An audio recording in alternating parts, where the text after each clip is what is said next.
আপনারা কি খেয়াল করেছেন যে মার্কেট যখন পরিষ্কার ট্রেন্ডে থাকে তখন আপনারা প্রফিট করেন, কিন্তু মার্কেটে যখন একটু সাইডওয়েজ ট্রেন্ড বা একটু নেগেটিভ ট্রেন্ড হয় আপনারা একের পর এক লস বুকড করেন। এটা শুধু আপনার সাথে হয় না, 90% ট্রেডারের সাথে এই জিনিসটা হয়। বিয়ার মার্কেট বা সাইডওয়েজ মার্কেটে সবচেয়ে বড় ভুল ট্রেডাররা করে যে তারা ট্রেড করা বন্ধ করতে পারে না। সেম ফ্রিকোয়েন্সির সাথে তারা ট্রেড করে, সেম পজিশন সাইজিংয়ের সাথে তারা ট্রেড করে। এর কারণে তাদের ড্রডাউন আস্তে আস্তে বাড়তে থাকে, মানে লসের পার্সেন্টেজ আস্তে আস্তে বাড়তে থাকে। এই ভিডিওতে আমি আপনাদের সহজ ভাষায় বোঝাবো কি কীভাবে শুধু মার্কেট এনভায়রনমেন্ট অ্যানালিসিস করে আপনি ঠিক করবেন কি কখন আপনি অ্যাগ্রেসিভ ট্রেড করবেন, কখন আপনি ডিফেন্সিভ ট্রেড করবেন, আর কখন একদমই ট্রেড করবেন না, মানে একদমই ট্রেড অ্যাভয়েড করবেন। কারণ সবচেয়ে বড় এজ সেট আপ বা স্ট্র্যাটেজি নয়, মার্কেট এনভায়রনমেন্ট বোঝা। ঠিক আছে, মার্কেট এনভায়রনমেন্ট আমাদের ফার্স্ট প্রায়োরিটি, তারপর আমরা সেট আপ বা কোনো স্ট্র্যাটেজিকে ইউজ করব। তো চলুন ভিডিওটা স্টার্ট করি। তিন ধরনের মার্কেট এনভায়রনমেন্ট হয়, ঠিক আছে। ফার্স্ট এখানে bullish environment, bearish environment and sideways environment. ট্রেডারদের জন্য বুলিশ এনভায়রনমেন্ট হচ্ছে সবচেয়ে বেস্ট এনভায়রনমেন্ট, কারণ এই মার্কেটে ম্যাক্সিমাম স্টক আপ মুভ করে অ্যান্ড 10টার মধ্যে 6টা থেকে 7টা স্টকের মধ্যে সাকসেসফুলি এই জায়গায় ব্রেকআউট হয় অ্যান্ড কন্টিনিউ আপসাইডে মুভমেন্ট করতে পারে। অ্যান্ড এই মার্কেটেই আমরা ইজিলি রিটার্ন জেনারেট করতে পারি। অ্যান্ড সেকেন্ড হচ্ছে বিয়ারিশ এনভায়রনমেন্ট, ঠিক আছে। তো as a swing trader bearish এনভায়রনমেন্টও আমাদের জন্য অনেক ইজি, কারণ বিয়ার মার্কেটে ম্যাক্সিমাম স্টক ডাউন ট্রেন্ডে থাকে অ্যান্ড সেট আপ মার্কেটে একদমই থাকে না, তাই এই মার্কেটে আমরা কি করি, অ্যাভয়েড করি, ঠিক আছে। তো এবার এখানে কিছু কিছু ট্রেডার বা যারা আনএক্সপিরিয়েন্স ট্রেডাররা আছে তারা কি করে, মার্কেটে যে এই ছোটো ছোটো যে বাউন্স আসে না, এখান থেকে যে প্রাইসে হালকা বাউন্স আসে, একটা গ্রিন ক্যান্ডেল লুজিং হয়, তারা ফোমোতে কি করে না, এই জায়গায় বাইং করা স্টার্ট করে দেয় স্টকে। তার কিছুদিন পর, একদিন দুদিন পর প্রাইসে আবার এই জায়গায় এসএল হিট হয়। তো এই যে বাউন্সগুলো হয় না, এগুলো একটা শর্ট টার্ম বাউন্স, এগুলো একটা পুল ব্যাক। যখন প্রাইসে একটা এক্সটেন্ডেড সেলিং হয়, মানে সেলিং একটুখানি এক্সটেন্ডেড হয়ে যায়, ওখানে মার্কেটে একটা পুল ব্যাক আসে, ঠিক আছে। তারপর এখানে ফলো থ্রু করে। তো এখানে আনএক্সপিরিয়েন্স ট্রেডাররা বা বিগিনাররা কি করে, এই জায়গায় এই ক্যান্ডেলটা বা এখানে বটমে যদি কোনো গ্রিন ক্যান্ডেল দেখে, তারা ভাবে যে এখানেই বটম হয়ে গেছে ইন্ডেক্সে, তারা কি করে, বাইং করা স্টার্ট করে দেয়। এটা একদমই ভুল কনসেপ্ট। তো এটা আপনি কিভাবে আইডেন্টিফাই করবেন, রুল বেসড কিভাবে বানাবেন, সেটা আমি ভিডিওর আগে ডিসকাস করব, ঠিক আছে। অ্যান্ড থার্ড হচ্ছে সাইডওয়েজ মার্কেট, ঠিক আছে।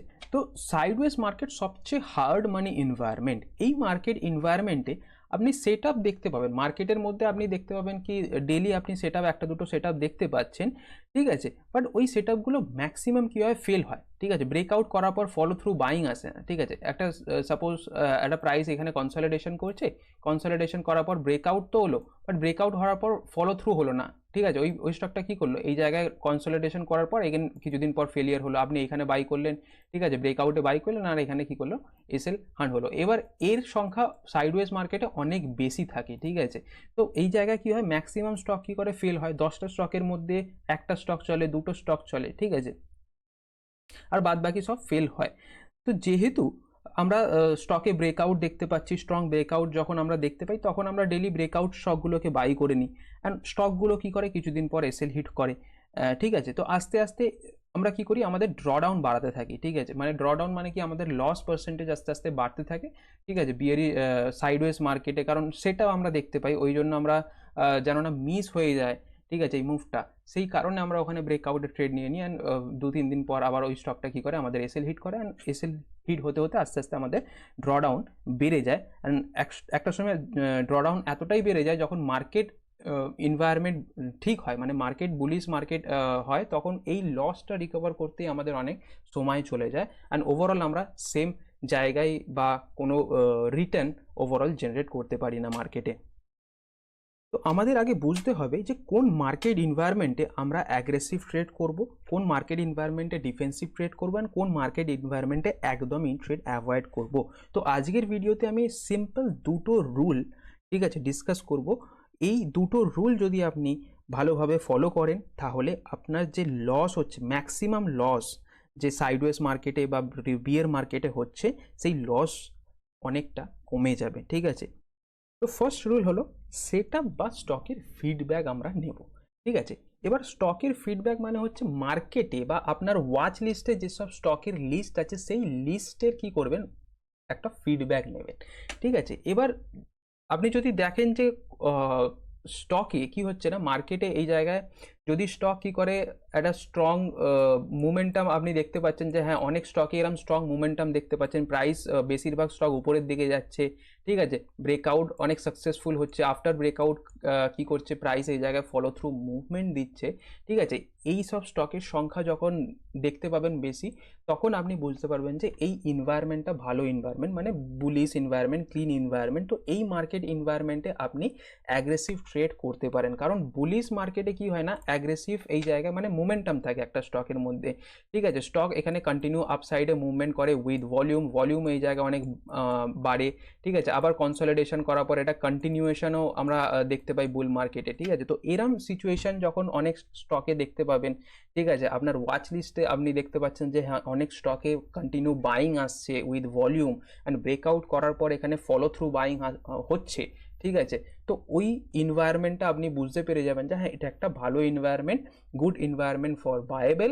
তো আপনি ওই জায়গায় স্টকে স্ট্রংলি বা অ্যাগ্রেসিভলি আপনি বিনিয়োগ করতে পারেন। ঠিক আছে, এবার কিছু সময় আপনি দেখতে পাবেন যে প্রাইস এখানে সাপোজ একটা আপমুভ তো দিয়েছে, বাট এখানে কনসলিডেশন করার পর কি হচ্ছে, স্টক ব্রেকআউট তো করছে, বাট ব্রেকআউট করার পর ফলো থ্রু মুভমেন্ট দিচ্ছে না। ব্রেকআউট করার পর এই জায়গায় হালকা কনসলিডেশন করছে, আর এখানে কি করছে, ব্রেকআউট ফেলিয়ার করে আবার ব্যাক টু বেস চলে আসছে, আপনার এসএল হিট হয়ে যাচ্ছে। অনেক স্টকে আপনি দেখতে পাচ্ছেন যে এখানে ব্রেকআউট ফেলিয়ার হচ্ছে, আফটার ব্রেকআউট করার পর স্টক এখানে ফলো থ্রু বাইং দিতে পারছে না।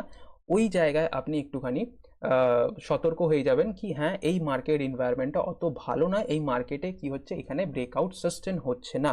তো এই মার্কেটে আপনি একটুখানি সিট ব্যাক হয়ে যাবেন, মানে একটুখানি ডিফেন্সিভ হয়ে যাবেন, কারণ এই মার্কেটে আপনি যতবার ট্রেড নেবেন ব্রেকআউট তো হচ্ছে, আমি আগেও বললাম কি এটা একটা সাইডওয়েজ মার্কেটের একটা ইন্ডিকেশন। তো এই জায়গায় মার্কেট এনভায়রনমেন্ট একটা সাইডওয়েজ বা চপি মার্কেট এনভায়রনমেন্টে থাকে। তো এই মার্কেটে কি হয় না, ম্যাক্সিমাম স্টক এরামই ক্যারেক্টারে থাকে। ঠিক আছে, যখন প্রাইস এই জায়গায় দেখছেন কি প্রাইস তো ব্রেকআউট করলো, বাট এখানে ফলো থ্রু এলো না। ঠিক আছে, দুদিন পর প্রাইস এই জায়গায় ফেলিয়ার করে দিল। এখনও আমি যদি দেখি কিছু স্টকের এক্সাম্পল আমি যদি নিই না, দেখুন সিসিএল প্রোডাক্ট একটা কি করলো, একটা সিসিএল প্রোডাক্টে দেখুন এই জায়গায় একটা রেজিস্ট্যান্স ব্রেকআউট করেছে, 52 উইক হাই বা একটা রেজিস্ট্যান্স ব্রেকআউট করেছে, বাট এখানে ফলো থ্রু মুভমেন্ট নেই। ঠিক আছে, ফলো থ্রু মুভমেন্ট মানে এখানে ব্রেকআউট করার পর কন্টিনিউ গ্রিন ক্যান্ডেল আমার দরকার। ঠিক আছে, কন্টিনিউ গ্রিন ক্যান্ডেল এলেই বুঝতে পারবো যে হ্যাঁ এই মার্কেটটা একটা ভালো মার্কেট। ঠিক আছে, এখানে সেকেন্ড আমি যদি দেখি এমসিএক্স দেখুন এখানেও ব্রেকআউট করেছে, ব্রেকআউট করার পর এই জায়গায় ব্রেকআউট ফেল হয়েছে। আবার ডেটা প্যাটার্ন যদি দেখি, এখানে দেখুন একটা লার্জ বেস ব্রেকআউট হয়েছে, এখানে দেখুন একটা লার্জ বেস ব্রেকআউট হয়েছে, বাট এখানে ব্রেকআউট করার পর এটা সাস্টেন করতে পারেনি, আবার এই জায়গায় ব্রেকআউট ফেল হয়েছে। গ্লেনমার্ক দেখুন ব্রেকআউট হয়েছে, ব্রেকআউট ফেলিয়ার হয়েছে। এমকিউর ফার্মা দেখুন ব্রেকআউট একটা লার্জ বেস আইপিওর একটা লার্জ বেস ব্রেকআউট হয়েছে, বাট এখানে দেখুন প্রাইস এই জায়গায় সাস্টেন করতে পারেনি, এখানে কি করেছে, প্রাইস ফেলিয়ার হয়ে গেছে। এটা একটা রিসেন্ট মার্কেটের এক্সাম্পল। তো এই মার্কেট আমরা যখন আমরা দেখতে পাচ্ছি যে এরম সিচুয়েশন অনেক স্টকে দেখতে পাচ্ছি, মাল্টিপল স্টক ব্রেকআউট স্টকে এখানে ফলো থ্রু আসছে না, ফলো থ্রু জায়গায় এখানে স্টক এখানে ফেলিয়ার হচ্ছে, তখন আমরা বুঝতে পারবো এটা একটা হার্ড মানি এনভায়রনমেন্ট। তো এই জায়গায় আমরা টোটালি অ্যাভয়েড করব ট্রেড। ঠিক আছে, এটা আমরা বুঝলাম কি সেট আপ বা স্টকের ফিডব্যাক নিয়ে আমরা কিভাবে আইডেন্টিফাই করব। তো মেনলি আমাদের আমার টপ প্রায়োরিটি থাকে সেট আপ বা স্টকের ফিডব্যাক। আমি যখন মার্কেটে দেখব কি অনেক স্টক এই জায়গায় কন্টিনিউ ব্রেকআউট করার পর কন্টিনিউ ফলো থ্রু মুভমেন্ট হচ্ছে, ঠিক আছে, স্ট্রং ভলিউমের সাথে ব্রেকআউট হচ্ছে, কন্টিনিউ ইনস্টিটিউশনসের ফুটপ্রিন্ট আমি দেখতে পাচ্ছি অনেক স্টকে, তখন আমি এই মার্কেট এনভায়রনমেন্টে একটুখানি অ্যাগ্রেসিভ ট্রেড করা স্টার্ট করব। ঠিক আছে, তো এইটা আমাদের টপ প্রায়োরিটি। অ্যান্ড সেকেন্ড যেটা আমরা দেখি ওটা হচ্ছে ইন্ডেক্সের চার্ট অ্যানালিসিস করে আমরা বুঝতে পারি। দেখুন ইন্ডেক্স যখন 10 ডে মুভিং অ্যাভারেজের নিচে কাজ করবে, তখন আমরা এই জায়গায় ট্রেড নেওয়া অ্যাভয়েড করব। সিম্পল। ঠিক আছে, কোনো ইন্ডেক্স। এবার আমি এখানে নিফটি 50 ইউজ করেছি, ঠিক আছে। আমি জেনারেলি এখানে নিফটি মিড স্মল ইউজ করি, কারণ আমি মিড স্মল স্টকেই বেশি ট্রেড করি, তো ওই জন্য আমি ওই ইন্ডেক্সটা ইউজ করি। বাট এখানে আপনি যে কোনো ইন্ডেক্স আপনি নিতে পারেন। ইন্ডেক্স যদি 10 ডে মুভিং অ্যাভারেজের নিচে, গ্রিনটা হচ্ছে 10 day moving average, 10 day moving অ্যাভারেজের নিচে যখন কাজ করবে ইন্ডেক্স, তখন আমরা ফ্রেশ এন্ট্রি বা এখানে সুইং ট্রেডিংয়ের কোনো এন্ট্রি এখানে নেব না, ঠিক আছে। এবার এখানে দেখুন, এই জায়গায় এখানে 10 ডে মুভিং অ্যাভারেজকে ব্রেক ডাউন করেছে, ঠিক আছে। অ্যান্ড এইখানে যদি আমি এন্ট্রি না নিই, তাহলে দেখুন এত বড় ট্রেড আমি বা এত বড় বিয়ার মার্কেটটা আমি কি করতাম, এত বড় বিয়ার মার্কেট থেকে আমি বেঁচে যেতাম, এত বড় ফল থেকে আমি বেঁচে যেতাম, ঠিক আছে। অ্যান্ড এখানে দেখুন, যখন এখানে আপনি বারবার দেখতে পাবেন এই সিচুয়েশনটা, ঠিক আছে। এখানে দেখুন, এই জায়গায় 10 ডে মুভিং অ্যাভারেজের নিচে ক্লোজিং করেছে, এখানে দেখুন কত বড় ফল এসছে। এখানে 10 ডে মুভিং অ্যাভারেজের নিচে ক্লোজিং হয়েছে, এখানে আমি ট্রেড নেওয়া অ্যাভয়েড করব। এখানে দেখুন 10 ডে মুভিং অ্যাভারেজের নিচে ক্লোজিং বা নিচে ট্রেড করছে, আমি এখানে ট্রেড নেওয়া অ্যাভয়েড করব, ঠিক আছে। যেমন এইখানে একবার দেখুন, এখানেও কি করেছে, 10 ডে মুভিং অ্যাভারেজের নিচে ক্লোজিং করেছে, তো এখানেও আমি কি করব, ট্রেড নেওয়া অ্যাভয়েড করব। অ্যান্ড কত বড় বড় ড্রপ থেকে আমি এখানে বেঁচে যাব।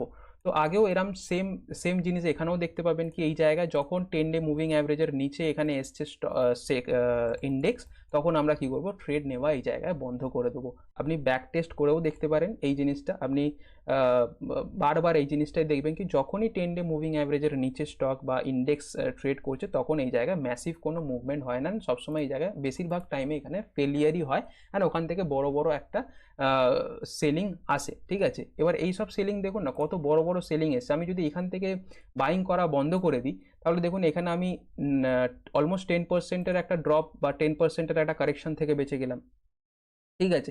অ্যান্ড এই কারেকশনটা ওভারঅল দেখুন এখান থেকে পুরো নিচ অবধি এখানে এসছে, ঠিক আছে। 14-15%-এর এখানে একটা বিয়ার মার্কেট ছিল, তো এই ওভারঅল মার্কেটে আমি এই জায়গায় কোনো ট্রেড এখানে কি করব, নেব না, আমি পুরোপুরি এখানে ট্রেড অ্যাভয়েড করবেন, মার্কেটে বাইরে বসে থাকবো, ঠিক আছে।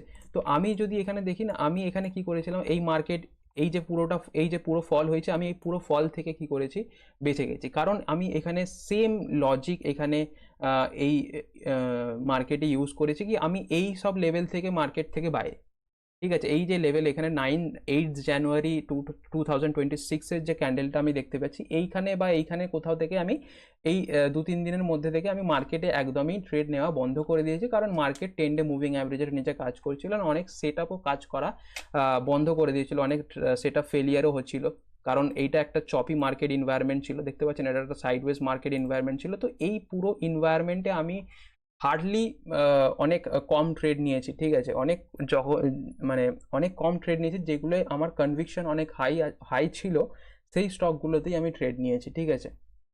আর আমি এই পুরো বিয়ার মার্কেটটা কি করলাম, বিয়ার মার্কেট থেকে আমি পুরোপুরি বেঁচে গেলাম, ঠিক আছে।